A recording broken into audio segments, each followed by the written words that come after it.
il y a ce problème qui est récurrent, la maladie des troisième mandats. Troisième mandat, c'est la maladie dont souffre la majeure partie des dirigeants africains, surtout de l'Afrique francophone, surtout. Et vous allez voir que la majeure partie de ces dirigeants, lorsqu'ils veulent augmenter le capital sympathique des citoyens, lorsqu'ils veulent arriver au pouvoir, ils disent que eux, ils vont limiter les mandats.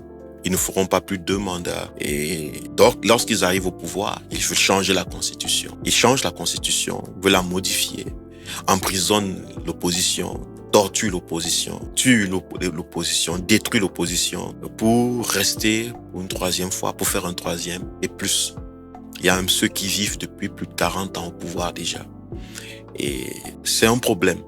Le problème des mandats est au centre chez nous parce que, en fait, on a même perdu la vision de ce que c'est que la démocratie. Et la démocratie est devenue pour nous une affaire de nombre de mandats. Elle est simplement limitée au nombre de mandats. On ne voit plus vaste que le nombre de mandats. Et c'est pas anodin, c'est pas parce que les Africains ne peuvent pas voir au-delà du nombre de mandats. Tellement il y a eu des dictateurs, des gens ont duré tellement au pouvoir chez nous que le nombre de mandats est devenu d'abord l'objectif à atteindre. Réduire le nombre de mandats. Ça veut dire que tu peux arriver au pouvoir, tu fais des conneries, mais fais ça simplement en 2 mandats. Donc on ne s'intéresse même plus à ce que tu fais pendant le mandat. Ce qu'on veut savoir, est-ce que tu vas juste faire 2 mandats? Malheureusement, c'est ce à quoi est résumé le jeu démocratique chez nous. Donc, je vais faire une série de 3 vidéos pour expliquer les causes, les raisons fondamentales du pourquoi nous n'arrivons pas à avoir des dirigeants qui puissent simplement faire ce qu'ils ont à faire pendant le nombre de mandats qui leur est légué par la Constitution. Pourquoi nos dirigeants ou nous les Africains n'arrivons pas à nous défaire du pouvoir politique lorsque nous l'avons eu. Et ces 3 vidéos vont être faites en série. Je vais faire la première partie aujourd'hui. Et si vous voulez suivre la suite, si vous voulez avoir les 2 autres raisons, je voudrais que vous vous abonnez. J'aimerais que vous cliquez sur la cloche pour que vous ayez les annonces lorsque je poste de nouvelles vidéos. Et pour ceux qui sont déjà abonnés, je vous dis merci. Merci pour ce que vous faites. Merci pour vos commentaires. Je les lis tous et j'apprécie tout ce que vous dites. Peu importe ce que vous dites, ok? Je prends ça en compte. Merci. Donc, nous allons commencer avec la première partie, la première raison. Selon moi, la première raison, c'est la raison historique, la raison politico-historique. Il faut comprendre l'histoire de l'Afrique. Il faut prendre ça en compte pour comprendre le phénomène des 3e mandats et plus. L'Afrique a vécu il y a plus de 400 ans, des siècles d'esclavage. Le peuple africain a été vendu comme des objets pour servir dans des champs, pour construire des pays d'autres personnes, d'autres hommes, d'autres peuples. On les a vendus, on les a arrachés. On les a attachés avec des chaînes, des Africains, tenus dessus des chaînes en acier, transportés dans des bateaux, comme des bêtes, comme des bestioles. Beaucoup sont morts dans ce trafic. Beaucoup de familles, beaucoup de traumatismes dans les esprits, dans la psyché des peuples africains. Bon, il y a eu la fin de l'esclavage qui a été annoncée, mais la prévarication, le besoin d'utiliser, d'avoir le pouvoir, de contrôler, de dominer sur les Africains n'a pas cessé. Il s'est transformé en colonisation, qu'on appelle les colons.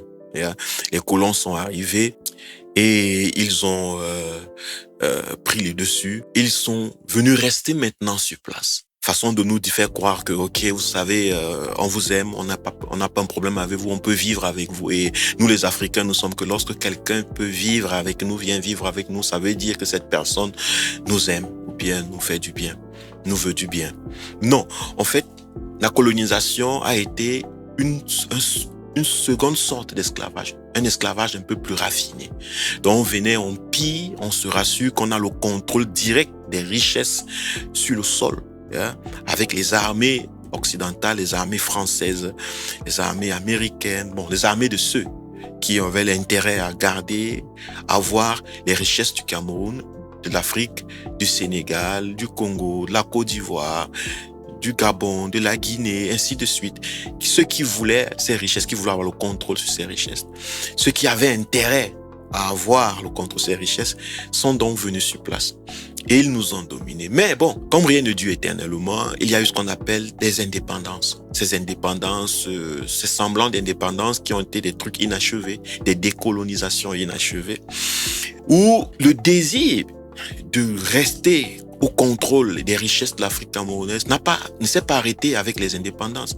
Les mêmes personnes ont toujours eu ce désir. Elles ont donc raffiné encore la façon de contrôler les richesses. Elles ont laissé donc à la tête des dirigeants, elles ont forcé, mis par la brutalité, la force. Au Cameroun, on connaît l'histoire, des millions de Camerounais ont été tués pour que certains dirigeants arrivent au pouvoir, pour que certains dirigeants soient au pouvoir. Et oui, c'est comme ça. Et ces dirigeants étaient donc imposés à la tête de nos pays et nous en souffrons jusqu'aujourd'hui. C'est des années de momentum, plus de 40 ans, plus de 60 ans de souffrance, des séquelles, les traumatismes de ce genre, de cette façon de faire. Oui. Bon, donc, les intérêts, celui qui a l'intérêt pour garder la main mise sur les richesses en Afrique a intérêt à ce que ça perdure parce qu'il vit de ces richesses. Et s'il vit de ces richesses, il a besoin que ce soit dans un temps long. Et s'il a besoin que ce soit dans un temps long, il a besoin des gens qui vont les lui assurer aussi longtemps que possible.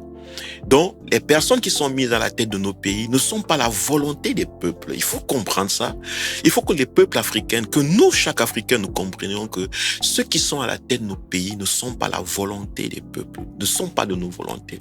Ils sont là pour perdurer, pour faire perpétrer perdurer les intérêts des Occidentaux, des impérialistes.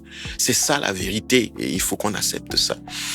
Donc, mais pour que cela soit possible, pour que les Occidentaux, les colons réussissent cette mission, il faut toujours qu'ils trouvent parmi nous des gens qui ont déjà la graine du pouvoir, en eux, la soif du pouvoir. Des peuples qu'on a privés de pouvoir.